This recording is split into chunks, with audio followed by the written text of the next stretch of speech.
labiausiai nustebino, kad šitas... Palauk, dar vėl negirdžiu tavęs, palauk, tuo įsijungiu ir žinau. Kurios beveik neliečia ausų, irgi garsas slopina labai neblogai. Naujutėlaitės Samsung ausinės Galaxy Buds 3. Ir Galaxy Buds 3 Pro. Iš pirmo žvilgsnio, atrodo taip pat. Iš toli žiūrint. Iki šiol gaminė tokios podelio formos ausinės, dabar jie padarė, na, man tai primena natą. Atsirado kojelės. Taip, būtent kojelė ir yra didžiausias pokytis, nes kojelė duoda kelis pliusus. Vienas iš jų yra mikrofonas, įrengtas kojelės gale, geriau gaudo garsą, mažiau gaudo triukšmų. Ir netgi yra tokia funkcija, kuri leidžia naudoti šitas ausinės kartu su kamera 360 garso įrašymui. Visas valdymas perkeltas iš šito kojytę.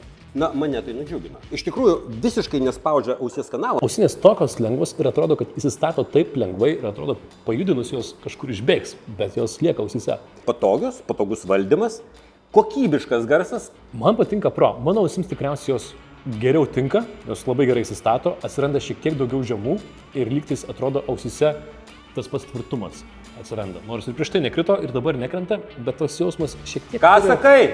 Kokybė mane nudžiugino. Ir be abejo, su Samsungo telefonais tai 1-2 susisieja labai greitai